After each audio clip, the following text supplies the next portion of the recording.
South Africa lies at the tip of Africa, 14,000 kilometers from Japan, on a long-established global trade route.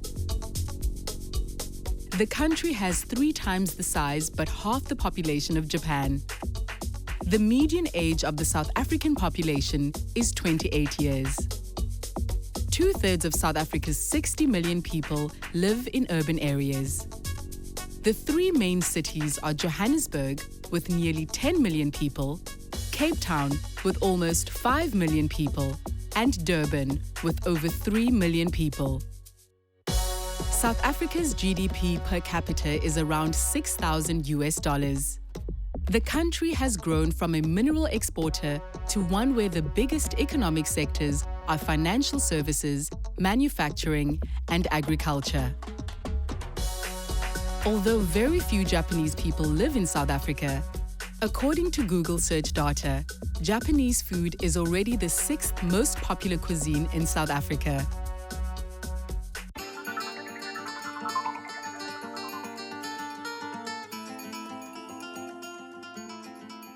I'm Peter Tempelhoff, and this is my restaurant. It's called Fane. It's in the city centre of Cape Town, and we're a Japanese, African-inspired restaurant. South Africans love exciting food. We're used to a lot of flavour, a lot of culture in our food, and I think that's why we like Japanese food so much. People are willing to go out to restaurants like Fane because they can't travel, because they want Japan to be on their plate. They can't get to themselves, so they're going to do the next best thing, and that's come to a place that's going to give them that international experience. Japan is quite a distance to try to get all of your ingredients from and all your plates and everything.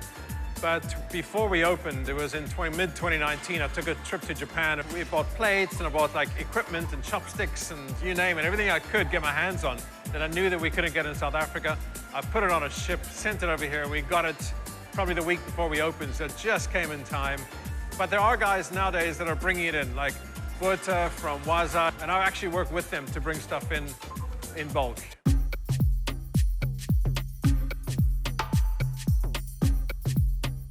I'm Buta Kruger of Waza Imports. We are a specialist importer of Japanese goods to South Africa.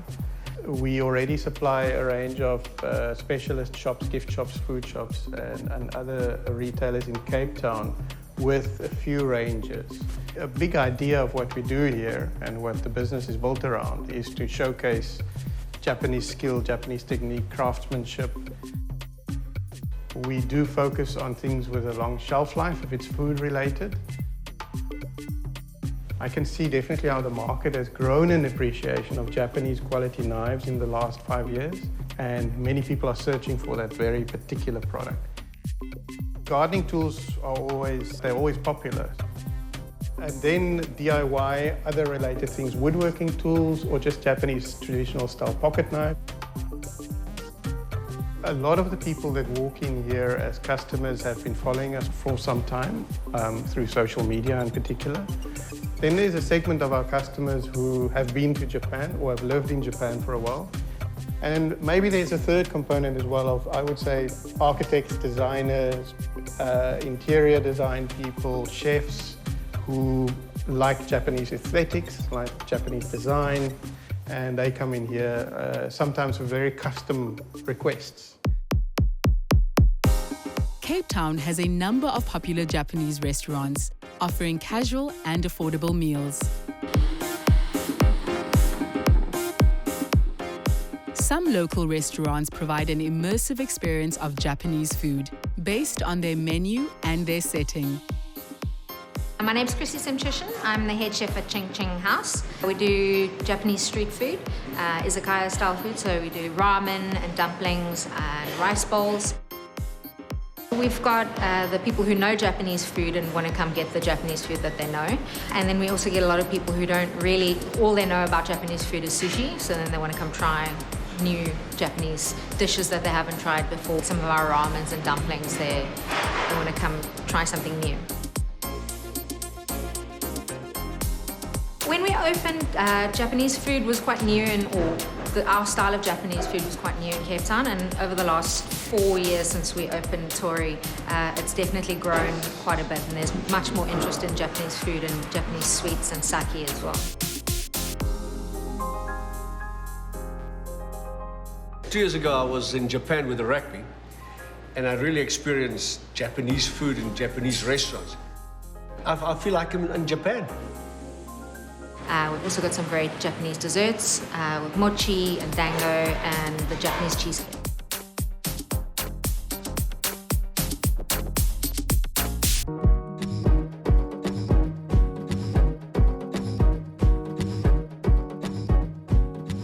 I'm Ricky.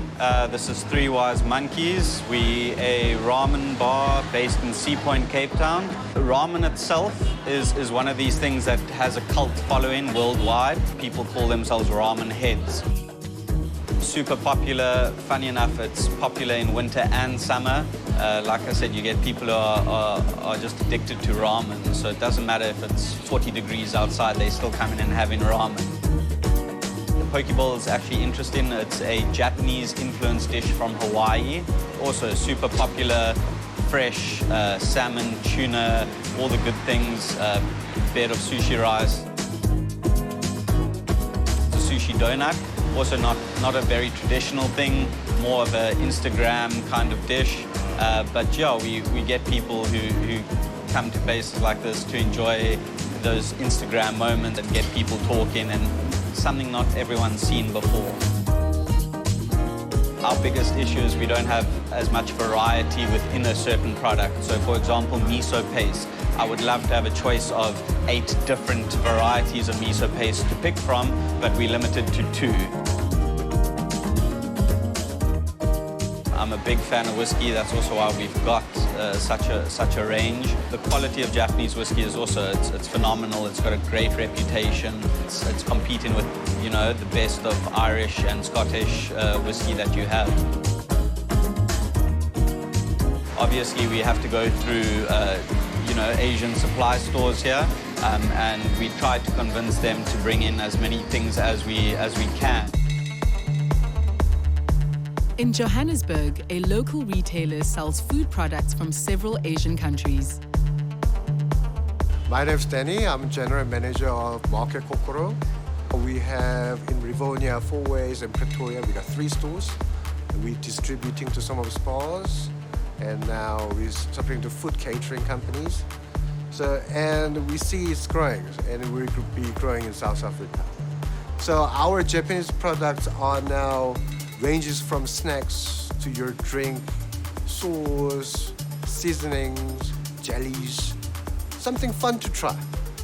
As a retailer and wholesaler, what we wanted to do is we want to show the variety.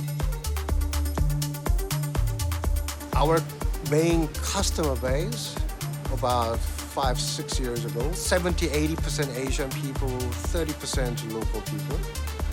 Now, our 90% client is local.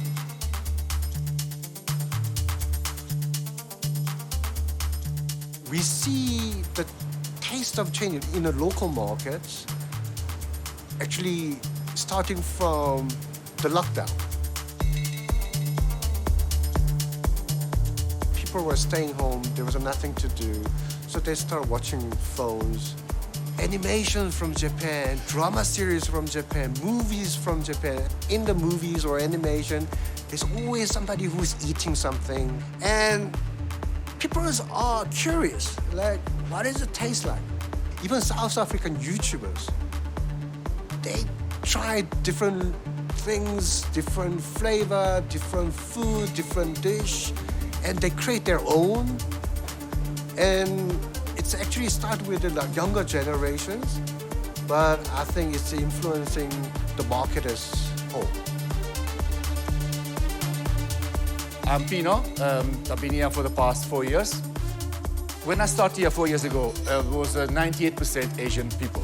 So then I started doing a lot of marketing, a lot of influence media and things like that. So we start building up the clientele on that level. I would say that today, more than 50% of our customers, they here because they heard about us on the social media.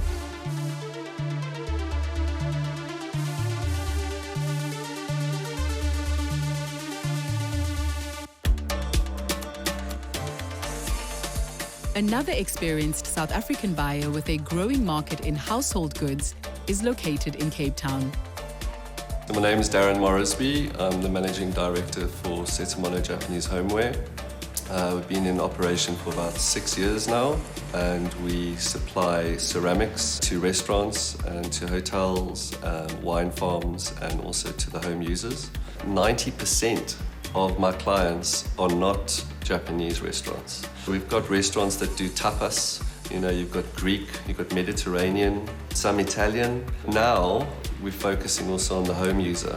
Once they purchase something from us and once they get it, they fall in love with it. And through that, they're inviting guests over, they're inviting friends and family. They see it, then they want it. There's the Japanese table grills, the hibachis. So those are very popular. There's so many products that's in Japan that are not here. Not only are they functional, but they're beautiful. We can bring anything in from Japan, but we can't stock everything. If somebody wants to come into the store and we don't stock it, we can certainly provide them items to select and to choose from. And then on future imports, we import those goods for the clients. We've got the social media channels, so we've got an Instagram account, we've got Facebook, we've obviously got our own website. People tend to look at the website first and to look at the product and fall in love with the product, but then they want to come and feel it and pick it up, and when they come in, it blows them away. Then they get to see the other broader spectrum of items that we've got. Certainly the demand that we have now is exceptional, and we're very grateful for that. But the growth it's unbelievable, you know. The more people that know about us and the goods and the quality of the goods that we offer, there's no limits to that. According to a 2021 survey, online retail sales in South Africa grew by 66% last year to a total of 30 billion rand. Crucially, this is more than double the total online retail sales of 2 years ago. The growing popularity of Japanese culture, food, and household products in South Africa represent very promising opportunities for Japanese suppliers. The success of local retailers and restaurants selling Japanese food, food ingredients, and specialized household products is a strong invitation for Japanese exporters to explore the business opportunities opening in South Africa.